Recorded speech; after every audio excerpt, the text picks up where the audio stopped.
can calculate straight line depreciation methods by following these three steps aan marayna. There is other methods ajira. Other methods na maayne only waxa lagu weydiin karaa kii hore hadda aan soo dhaafay muxuu ahaa midka hadda aan soo dhaafnay straight line formula hadda aan soo dhaafnay waxa lagu weydiin karaa bas annual depreciation ka soo saar meesha lagaga haraa annual depreciation ka soo saar waxa soo saartay 2,000 so labadaas kuna sanad walba labadaas kuna naqanay oo iska cadda muhiim ah marka in sanad walba la sheegay hal sana hadii marba qiimaheeda ay haysid sanadaha kale waxa leenahay isla qiimahaasi ahaanayaan laan hore u soo sheegnay waxaanaanay isma bedelayo laakiin this one muxuu kaga duwan yahay this one only maxaa la isticmaalaa waxaa lagu diraa waxa la yiraahdo depreciation schedule jadwalkii depreciation inaad samaysid waxa loo yaqaan marka waa depreciation schedule la yiraahdaa inaad samaysid lagu dirayaa laakiin the same process ki caadigan marina laakiin maxaa lagu diraa the depreciation schedule ka samay daasoo marka saddex step aan marina step 1 waa maxay write down what you have example ka lagu siiyay waxyaabaha given ka lagu siiyay qoro waxyaabaha given ka lagu siinayo maxaa kamid ah number 1 asset cost ama asset kan la soo gaday oo depreciation kiisa arabna inaan xisaabino costigiisa waa imisa laga soo bixiyay iyo inaan fiirino residual value imisa na la siiyay residual value waa soo sheegana waxaan naanay waa junk value ga waay ama scrap value ga waay ama salvage value ga waay ba qiimaha uu noo goyn doono markii oo useful life kiisa uu dhamaado qiimihiisa imisoo naqana yani useful life ka oo meeqa sano noo shaqeynaa ama meeqa sano lagu dalgalay in laga faa'iideysto isagana inaan marka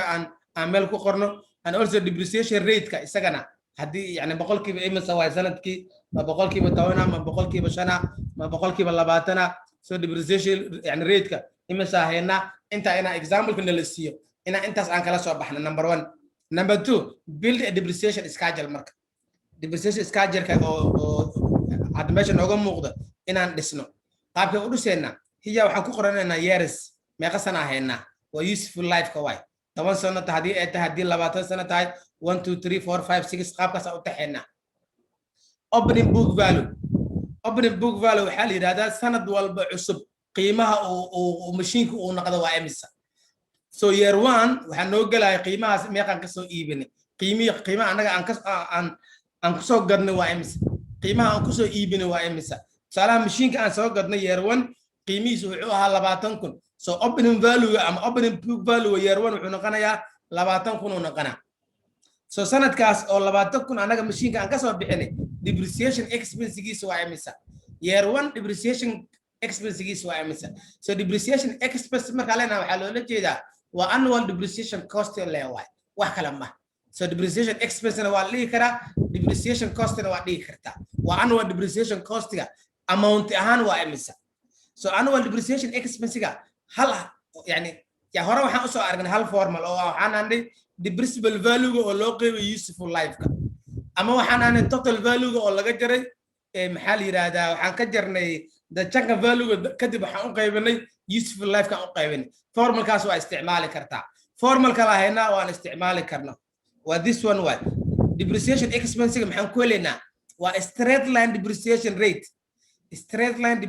rate ayaa maxaan ku dhufanaynaa depreciable value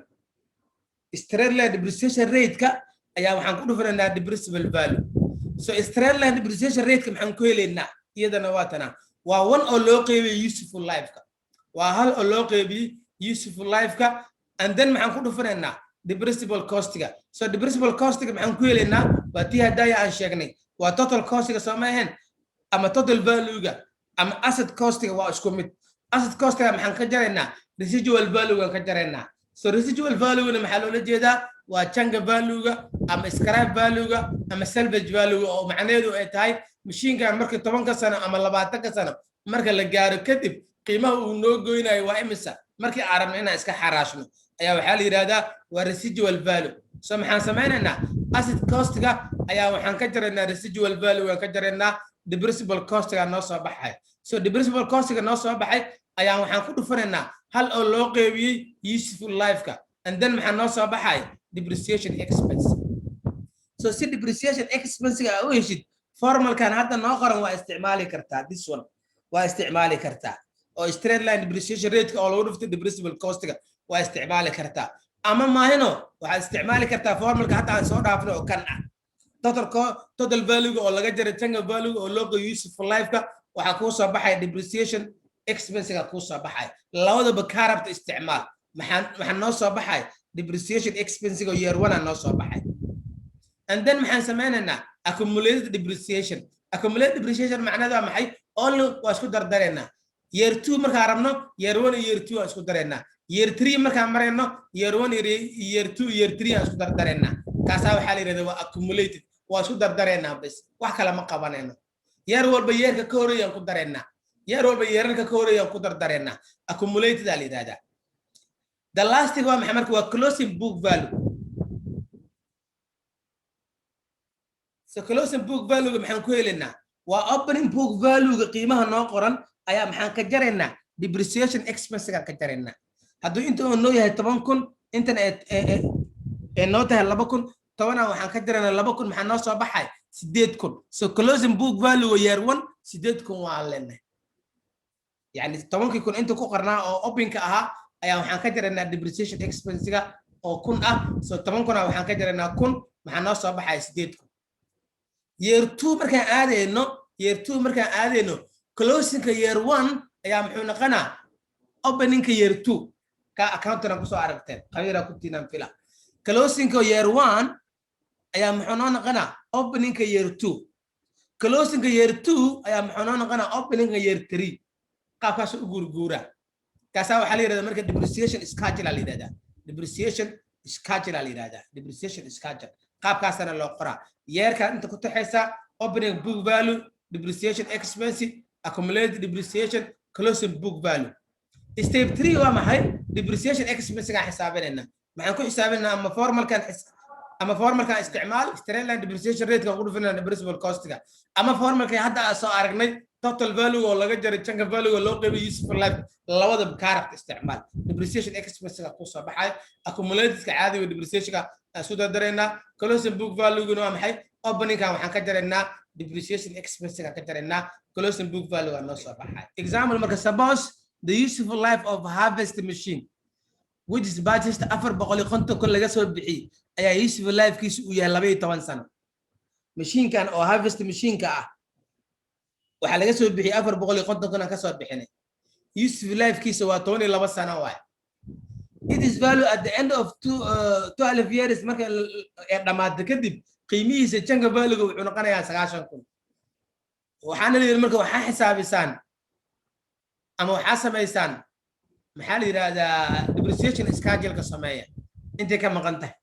inta hadhow waxaan ku soo raacay by using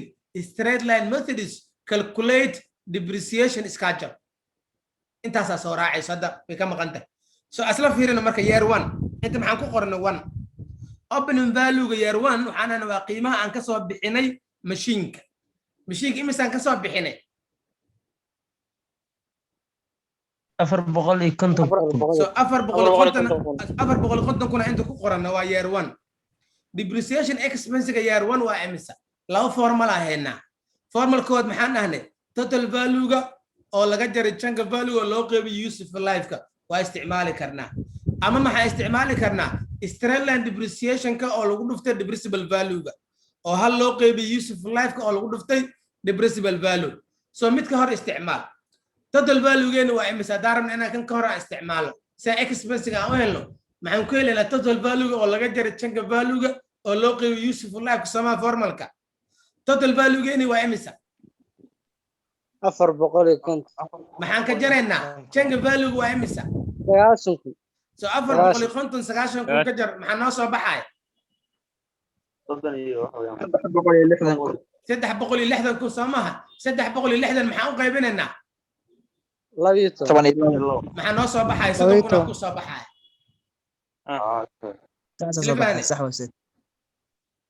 so 300 noo soo baxay year 1 300 aan ahnay so marba hadii la isticmaalayo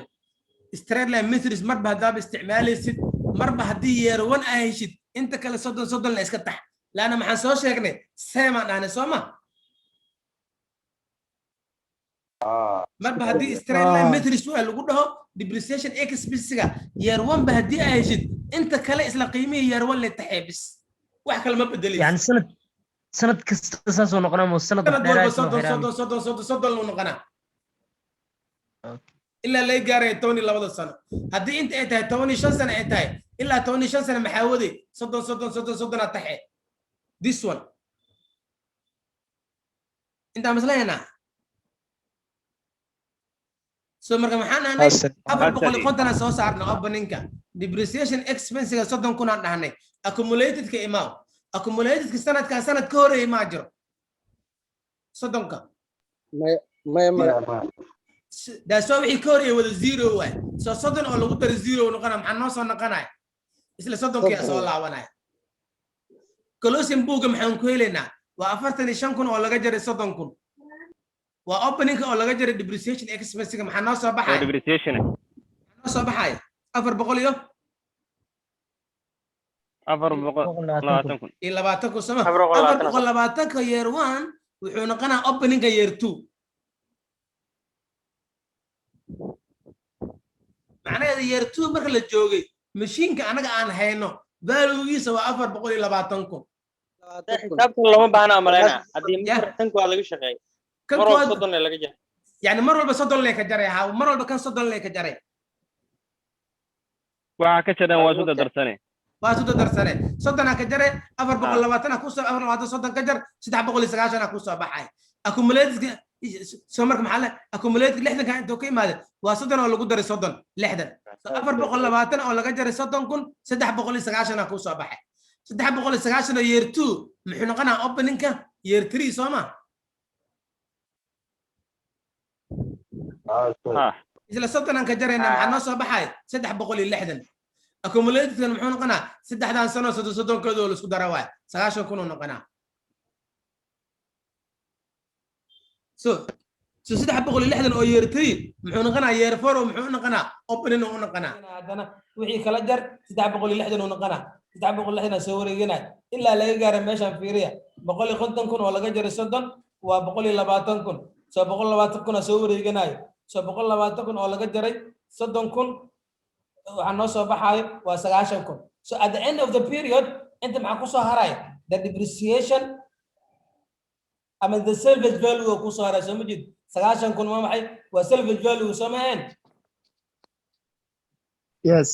90 kun oo ahaa accumulated mar la sameeyana maxaa noo soo haray 360 kun waa lacagta la aruuriyay 12 sano oo soo la aruuriyay 300 waxay noqotay iyo 60 kun noqotay oo depreciation amount-ga anaga ahaynay at the end of the 12 years machine-ki kadib uu suuqan geynay qiimaha muxuu noo goynaa 90 kun oo noo goynaa 90 kun oo loo geeyay 360 maxaa helaynaa 450 noo soo baxay daasoo machine cusub ayaan ku soo bedelanaynaa